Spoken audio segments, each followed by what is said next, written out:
ఒక రెండు రెండు రకాల చర్చ జరుగుతోంది సోషల్ మీడియాలో. నేను కొంత రాత్రి చూస్తే నిన్న ఒకటి ఏంటంటే, ఇంత అన్యాయంగా అరెస్ట్ చేస్తారా, యూఏపీఏ చట్టం పెడతారా? కొంతమంది పొరపాటు పడుతుంది ఏంటంటే, ఒక జర్నలిస్ట్పై పెడతారా అంటున్నారు. But as of my knowledge is not a journalist. ఆయన ఒక యూట్యూబరు, ఎవరన్నా యూట్యూబ్ పెట్టుకోవచ్చు. ఇప్పుడు ఆ యూట్యూబర్ అనే జోసెఫ్ రావణ్ మీద, ఇది బచ్చల్లపల్లి రావణ్ అలియా జోసెఫ్ అలియాస్ రావణ్ అనేది ఉంది. సో ఈ యూఏపీఏ చట్టం పెట్టడం వెనకాల కారణం ఏంటి? అంతకుముందు 4 సార్లు బెయిల్ వచ్చింది కదా, ఈసారి బెయిల్ రాకుండా ఉండడానికి ఆ చట్టం పెట్టారా?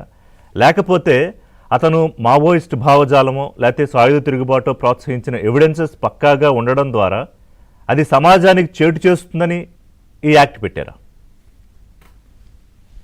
ఇక్కడ ఒకటండి, నేను నిన్న మధ్యాహ్నం చూసినప్పుడు కూడా మీకు వచ్చిన సందేహమే నాకు వచ్చింది. ఓకే. కామన్గా ఆయన ఏలూరులో దళిత క్రైస్తవుల యొక్క సభ పెట్టిన దాంట్లో ప్రసంగించిన దాని గురించి ఇలా వస్తుందా అని చెప్పేసి డౌట్ వచ్చింది. ఓకే. కానీ ఇక్కడ పెట్టినటువంటి కేసు ఏలూరులో జరిగినటువంటి దళిత క్రైస్తవుల సభలో సంభాషించినటువంటి వ్యాఖ్యానాల మీద కాదు అనేది స్పష్టంగా మనకు కనపడతా ఉంది. అది ఒకటే కాదు, ఎందుకంటే గతంలో ఈయన ఎన్నయ్య లేకపోతే నక్సలైట్ ఉద్యమాలు జరిగినప్పుడు అలాంటి సందర్భాల్లో యువతను రెచ్చగొడుతూ యూట్యూబ్ ఛానల్లో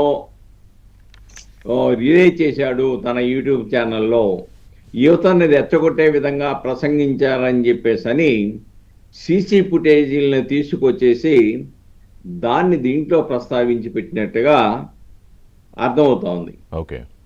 డెఫినెట్గా అదే కనుక ఆధారం కనుక పోలీసు దగ్గర ఉంటే డెఫినెట్గా ఊపా కేసు పెడతారు. అలానే రాష్ట్రాన్ని కోల్చాలనో రాజ్యాన్ని కోల్చాలనో లేదంటే దేశం మీద విధ్వంసం సార్వభౌమాధికత మీద విధ్వంసం కలిగించాలనో ప్రయత్నం చేస్తే 152 పెడతారు.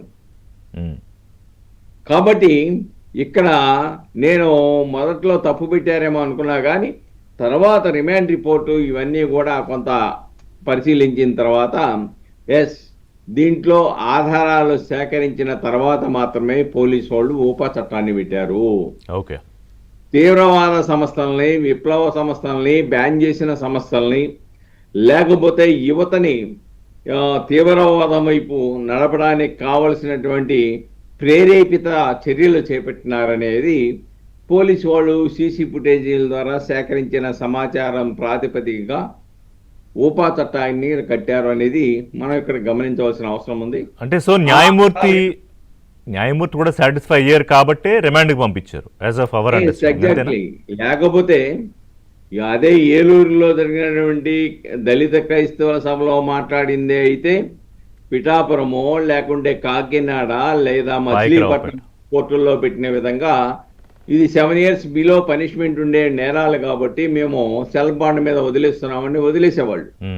కానీ గంటల తరబడి ఆర్గ్యుమెంట్ జరిగిన తర్వాత కూడా న్యాయ వ్యవస్థ ఉన్న సెక్షన్ల ప్రాతిపదికగా రిమాండ్ విధించింది కాబట్టి న్యాయమూర్తి కూడా ప్రాథమిక సాక్ష్యాధారాలు ఉన్నాయని ఒక నిర్ణయానికి వచ్చిన తర్వాత మాత్రమే రిమాండ్ ఇచ్చారు అనే విషయాన్ని ఇక్కడ మనం గుర్తించాలండి. ఓకే.